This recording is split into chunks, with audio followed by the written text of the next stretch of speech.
I have to make some stuff to sell at the state fair, so I'm going to be making some bottle openers and possibly a couple pendants for it. I have some knives lined up that I need to completely finish and do all the woodwork on, but that's for another video. It might be the same video, I'm not sure.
Alright.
So you can see the whole idea of this bottle opener is so that the end kind of goes right there, and then there's going to be a ring right there, and so when you kind of pinch the bottle opener towards the bottle, kind of like, you know, a pinching motion, it snaps the bottle cap off. I saw another design that was kind of like this, and I thought it would be fun to forge it. So I'm gonna cut that part off so then I can taper it and create that ring at the end.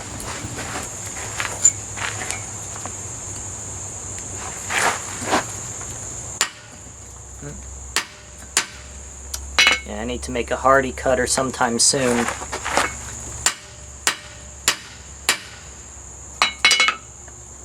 Thankfully, rebar is so brittle that you can like break it after you get it scored.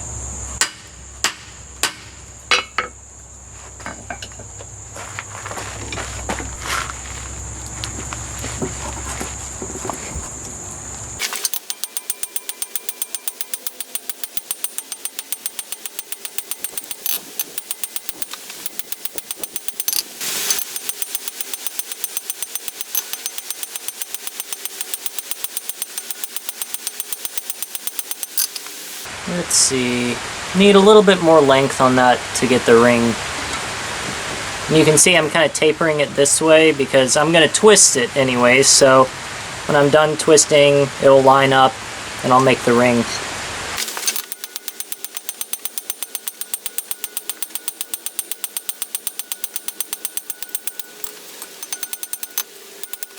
think that's a nice taper right there. I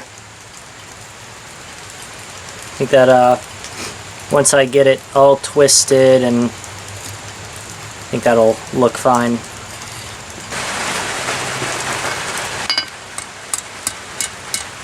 This isn't the best hammer for, you know, scrolling or anything, but it works.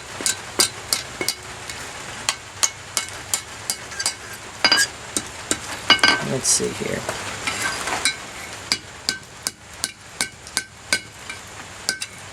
Looks a bit better.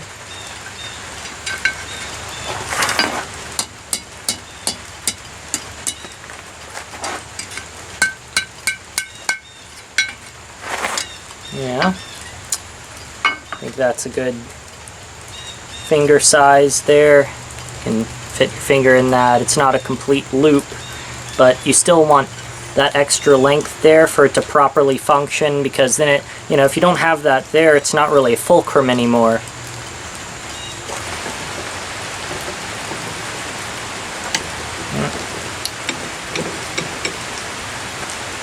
Yeah, this thing twists it a little bit.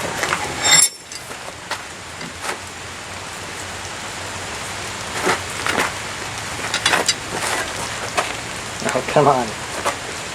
Twisting it a little bit cold here.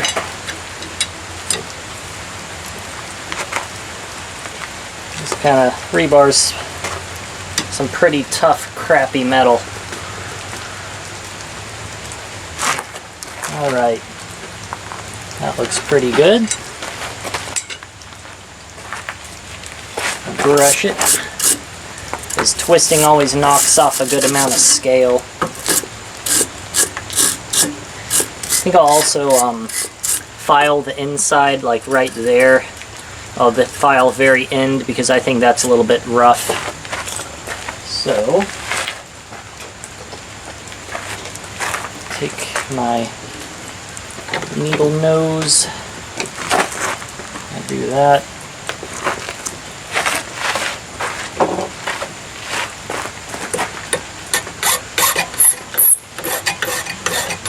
This might be a better job for this. Yeah.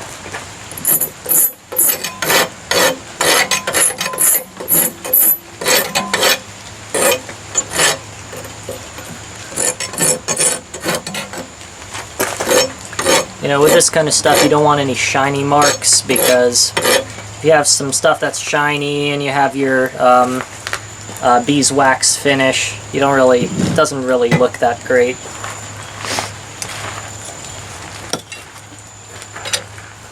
Alright. So now, so I don't mar anything, I'm going to heat it up and straighten it out with a wooden mallet.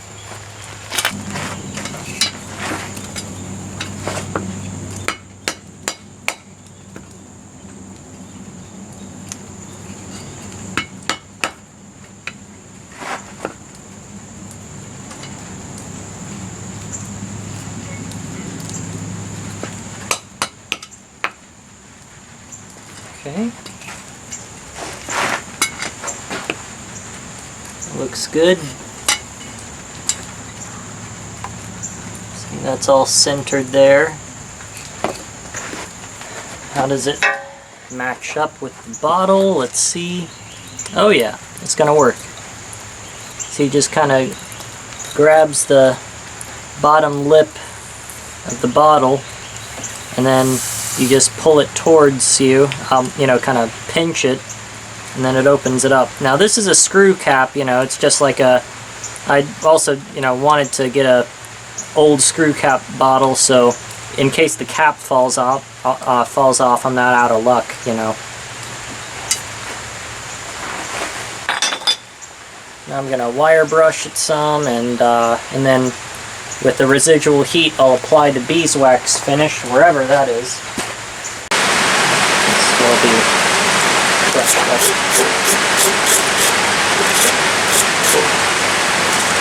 Now, hopefully, I have enough heat still to apply the wax finish. Oh yeah, it's actually a little bit too hot. Yeah, see how it's just falling off in some... God. Oh, now the smoke's following me. Great.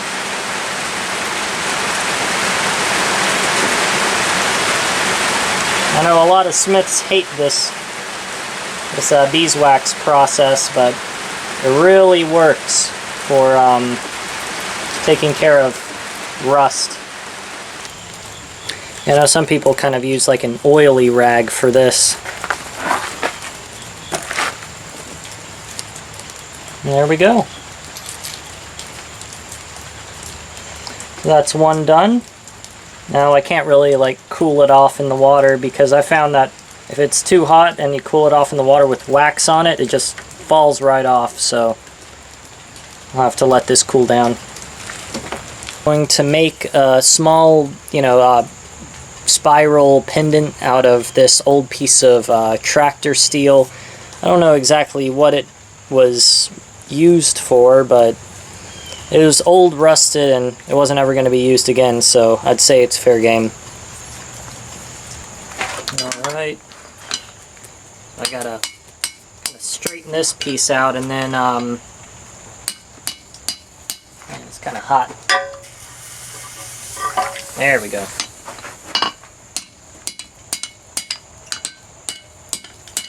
Now I can use this as a flat bar.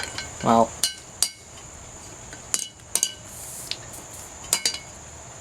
there, flat bar.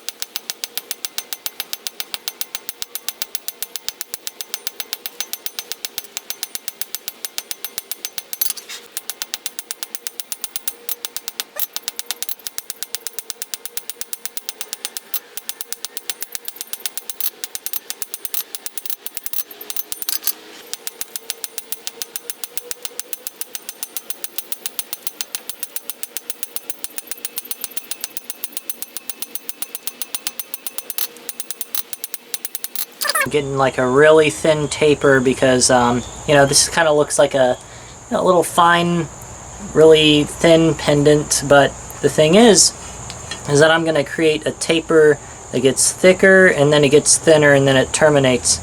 So I'm going to be using about up to there, and then I'm going to bring it to the back of the anvil and start to kind of section this area off.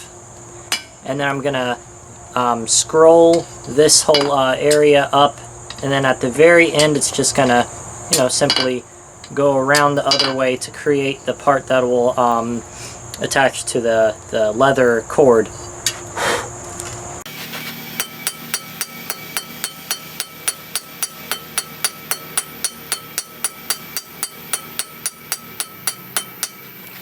This sectioned off, and I'm gonna taper it back. It kind of looks like the start of a leaf, almost.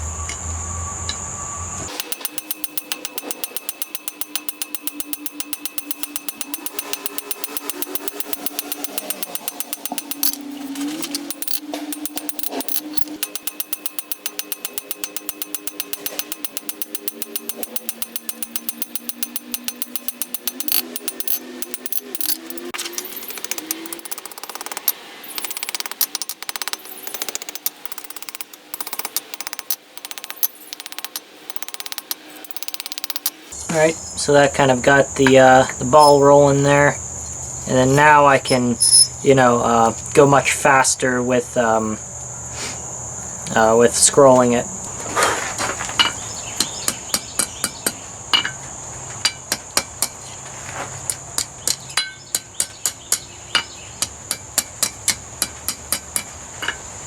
I feel like I'm doing nothing with this hammer. I'll use the bigger one now.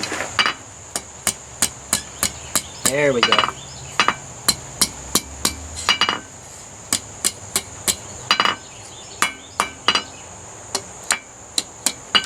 Needs to be heated.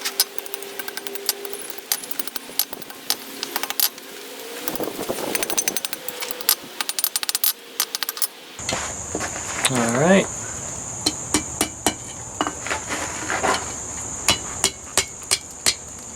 Nope. It's twisting it like crazy. Alright, let's see what we can do here.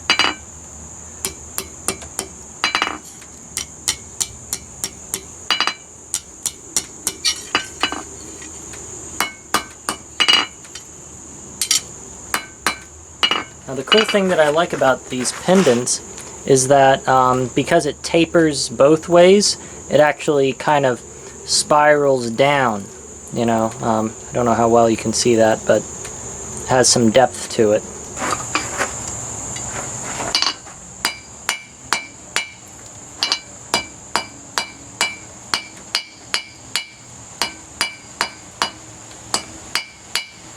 And I want to get the point on here kind of thin. So even though it's a pretty damn heavy thing, it'll look a bit delicate.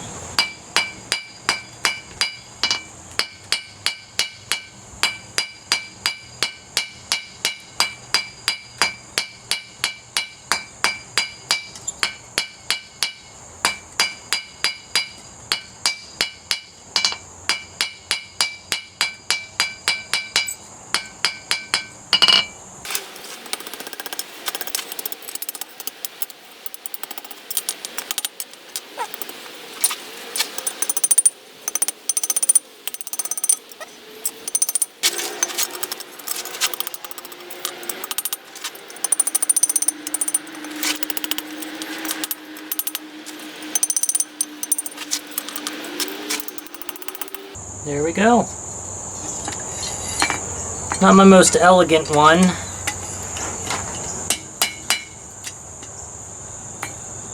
I kind of like how it turned out. Let's see, I can do a little more.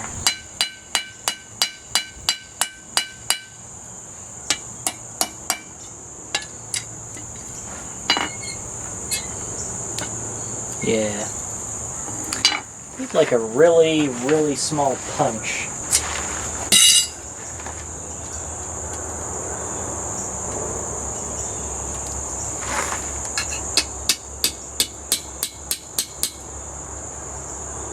Yeah, that did it a little bit. Yeah. Now this kind of thing, I'm not going to cover it with beeswax. All I'm going to do is wire brush it a lot and lacquer it so it kind of keeps that really bright steel shine. I think that looks nice. You can kind of see here the depth that you get with this kind of thing. It kind of looks like one of those cool spiral ramps going down. Oh, like that.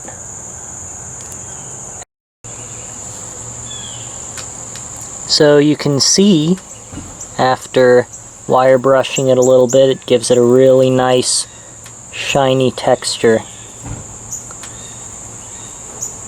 I'm going to lacquer this so it stays that way, and you know, it's clear lacquer, so it's not going to affect anything. Shouldn't anyways. The bottle opener kind of works like this.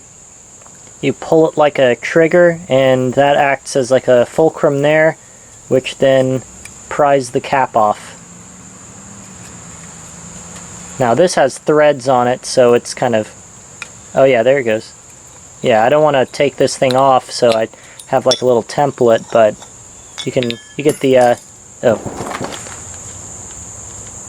you can get the general idea of how this works. It's a nice little kind of gimmicky, although I met somebody who had some hand problems. I forgot what disease or you know, some sort of illness he had, but you know, his hands weren't strong enough to, or his arms weren't strong enough to kind of do the motion that regular bottle openers have. So this was kind of his answer.